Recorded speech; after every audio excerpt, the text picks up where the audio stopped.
오늘 우리에게 주시는 말씀은 사무엘상 10장 1절에서부터 16절 말씀입니다. 구약 421면 사무엘상 10장 1절에서부터 16절 말씀입니다.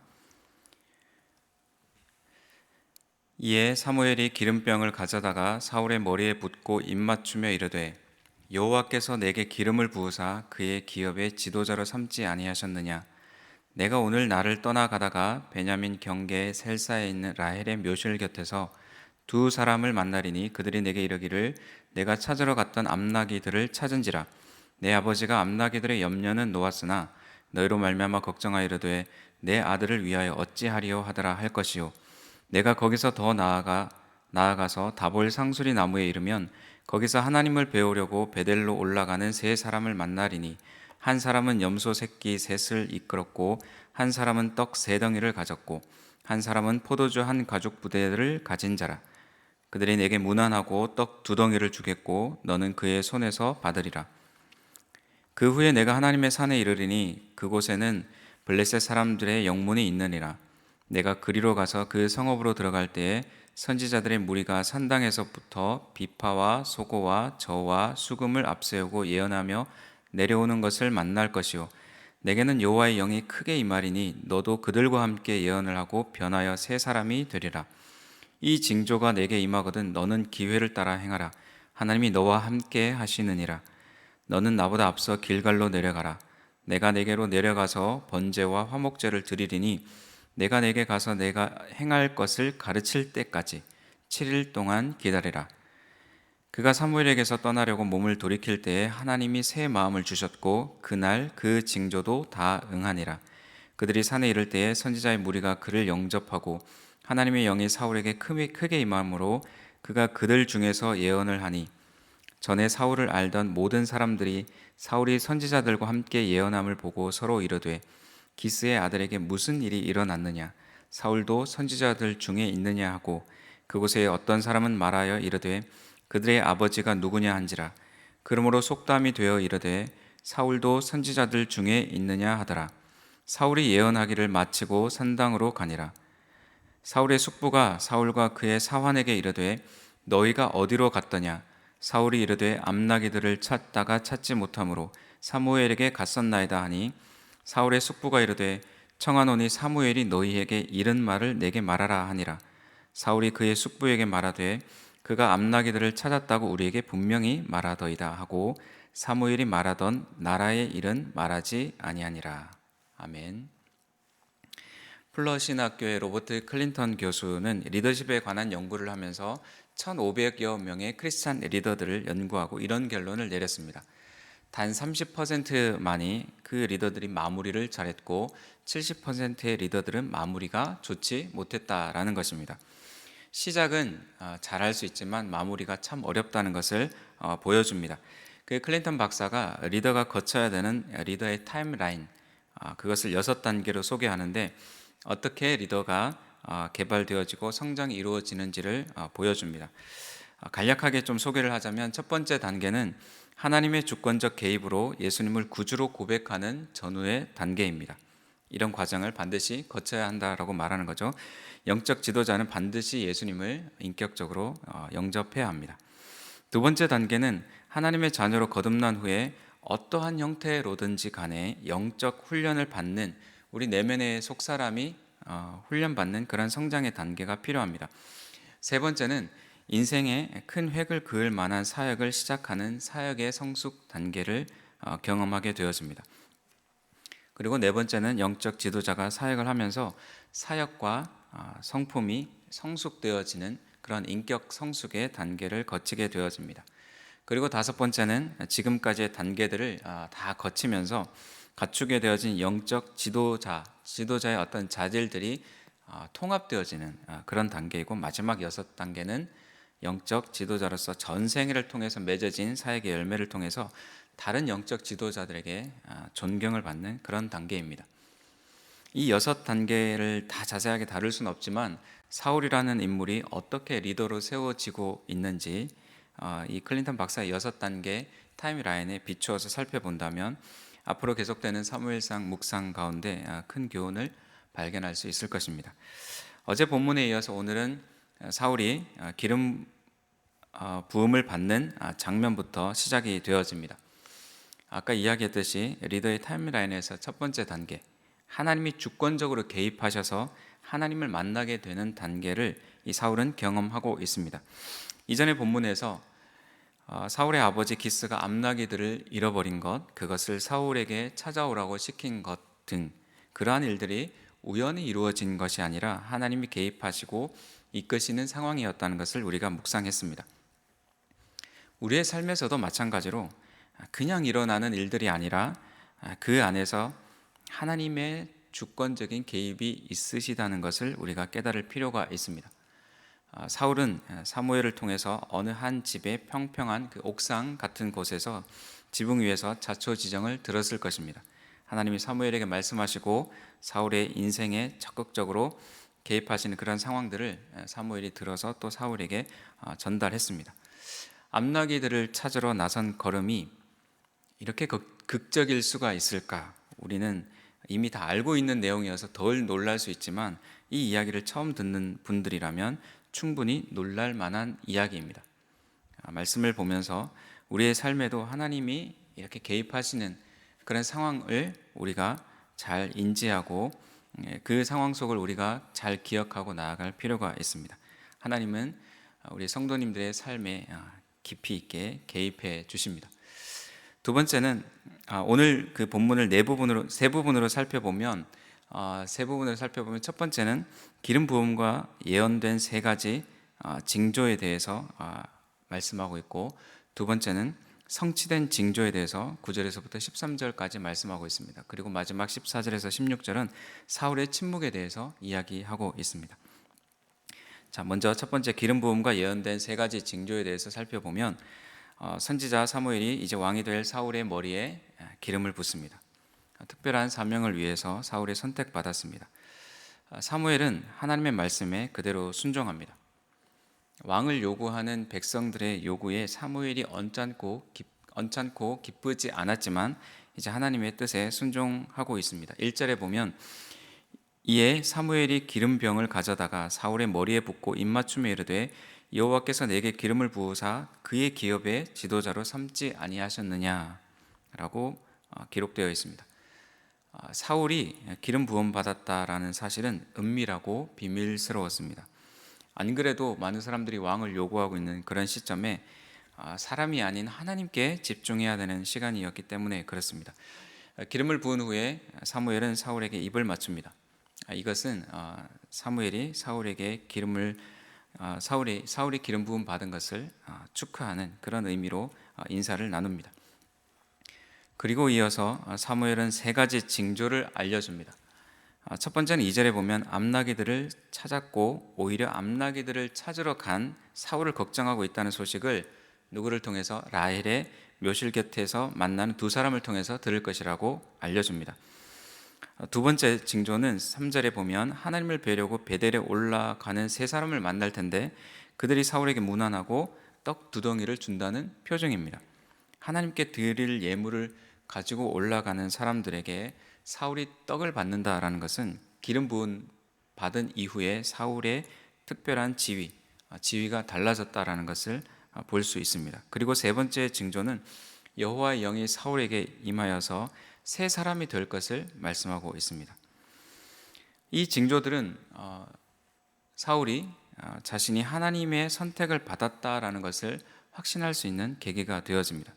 한 가지도 아니고 두 가지도 아닌 세 가지 징조가 있었다는 것은 사울에게 이제 부인할 수 없는, 이전과는 분명히 달라진 자신의 삶을 이제 보게 되어지는 것입니다.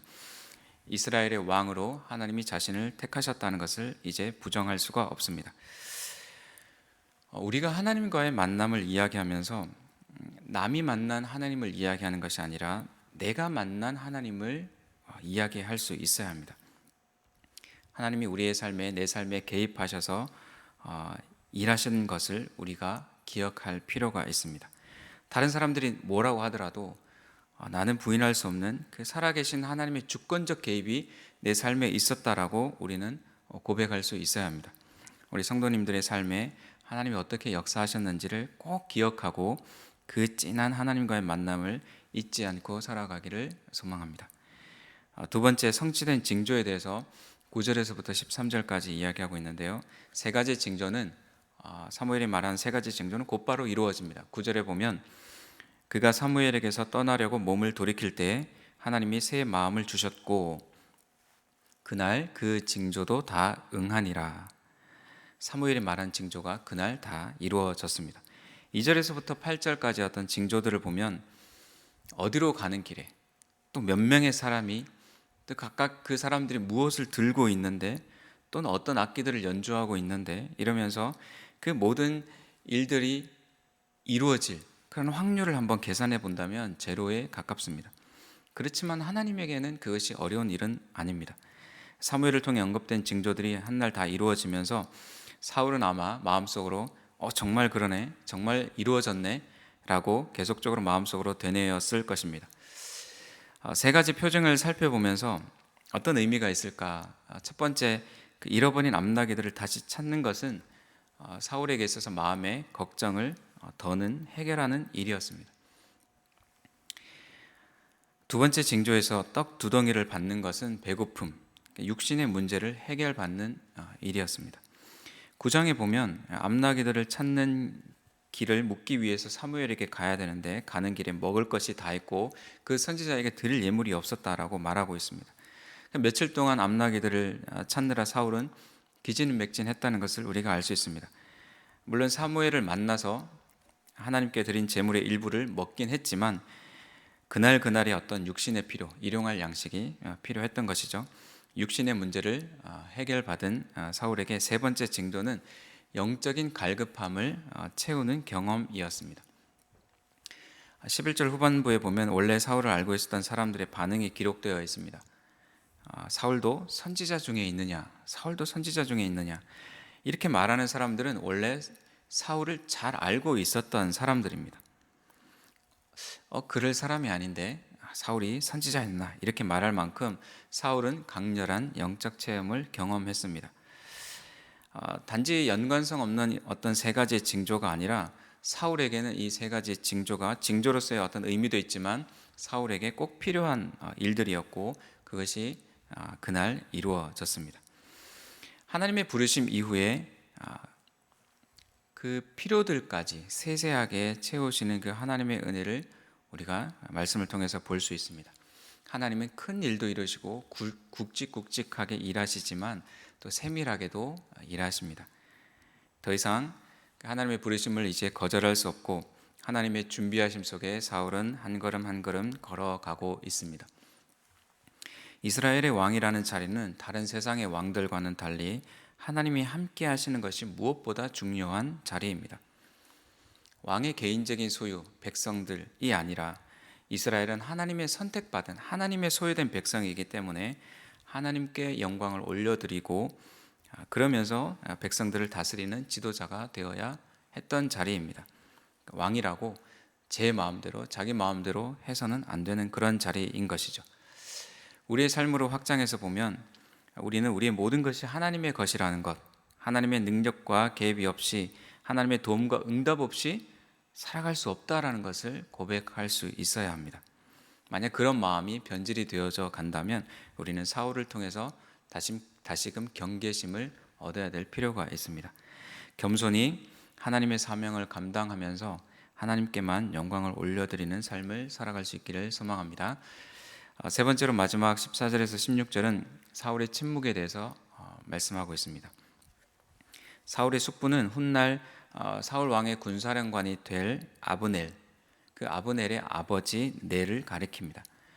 넬이 사울과 사원에게 이제 어디로 갔느냐라고 물으면서 사울이 암나기들을 찾다가 찾지 못함으로 사무엘에게 갔습니다라고 말합니다. 그러자 사무엘의 숙부가 넬이 사무엘에게 그 사울에게 사무엘이 뭐라고 말하더냐 이렇게 이제 묻는데 사울의 답변은 16절입니다. 16절에 보면 사울이 그의 숙부에게 말하되 그가 암나기들을 찾았다고 우리에게 분명히 말하더이다 하고 사무엘이 말하던 나라의 일은 말하지 아니하니라. 기름 부음 받은 것에 대해서 이야기하지 않았습니다. 사울이 사무엘에게 어떤 지시를 받았죠. 다음 일들이 일어나기 전까지는 7일 동안 기다려라. 이렇게 이제 말한 것에 대한 사울의 순종일 수도 있고, 사울 스스로가 아직은 자신이 왕으로 기름 받은 일에 대해서 체감하지 못해서일 수도 있습니다. 그래서 말하지 않았을 수도 있습니다. 또는 겸손하게 되었지만, 왕으로 기름 부음 받았지만 함부로 자랑하거나 교만하지 않은 그런 차원에서 그 숙부에게 말하지 않았다라고도 이해할 수 있습니다. 사울이 그 사무엘이 말했던 나라의 일을 말하지 않은 이유가 우리 성도님들은 무엇이라고 좀 생각이 되어지십니까? 어쨌든 우리가 알 수 있는 것은 사울의 그 초기에는 겸손함이 있었다라는 것을 볼 수 있습니다. 입이 가볍지 않았습니다. 물론 옛삶으로 돌아간 것처럼 내일의 본문 또 이어지는 본문을 보면 왕으로 뽑히고 나서도 밭에서 소를 모는 일상의 삶으로 이어갔습니다. 그런 면에서 보면 자신의 정체성을 부인한 것이 아니라 때가 되기를 기다리고 있었다라고 우리가 볼 수 있습니다. 앞으로 이스라엘 백성들을 구원하는 일에 11장 정도에 보면 사울이 이제 나서서 이스라엘 백성들을 구원하게 되어집니다. 그런 모습을 보면 사울이 그때를 기다리면서 인내하면서 겸손하게 지금의 시간을 보내고 있다라는 것을 묵상해 볼 수 있습니다. 말은 줄이되 행동으로 증명하는 우리 성도님들의 삶이 되기를 소망합니다. 겸손하게 인내하면서 하나님의 때를 기다리고 입이 아니라 손과 발을 통해서 섬기는 삶을 오늘 하루도 살아내기를 소망합니다. 말씀을 마무리하면서 오늘의 묵상을 마무리하면서 크리스찬 리더들이 30%만이 마무리를 잘했다는 연구 결과를 한번 생각해 보기 원합니다. 우리 성도님들은 모두 인생의 마무리를 잘하는 그런 성도님들이 되시기를 기도합니다. 처음부터 일관성 있게 끝까지 하나님께 끝까지 처음 마음으로 순종해 갈 수 있기를 소망합니다. 우리 각자의 인생에 다양한 모습으로 개입하셔서 우리를 만나주시고 우리를 하나님을 경험하게 해주신 그 하나님을 우리가 꼭 기억하고 그 소중한 기억들을 우리 인생 가운데 마음속에 깊이 새기면서 잊지 않고 살아갈 수 있기를 간절히 소망합니다. 기도하겠습니다. 하나님 아버지, 사울을 만나주시고 사울에게 필요한 것들을 채워주시고 또 그 사울을 통해서 이스라엘 백성들을 구원하신 하나님의 일들을 우리가 묵상해 나가고 있습니다. 우리 인생 가운데도 찾아오셔서 만나주시고 우리의 모든 필요들을 채우신 그 하나님을 우리가 마음속 깊이 새기고 기억하고 살아가기를 원합니다. 그리고 우리의 그 마음들이 변하지 않고 끝까지 하나님께 영광을 올려드리며 살아가는 우리의 삶이 되어지기를 원하고 우리의 어떤 말보다 손과 발로 행하는 믿음대로 믿음을 가지고 실천해 나가는 우리 모든 성도님들의 귀한 삶이 되어질 수 있도록 도와주셔서 많은 사람들은 끝을 아름답게 마무리하는 것이 어렵다고 하지만 우리 명륜중앙교회 성도님들의 마지막은 아름답게 잘 마무리되어질 수 있도록 하나님이 끝까지 모든 걸음들을 인도하여 주옵소서. 감사합니다. 예수님의 이름으로 기도합니다. 아멘.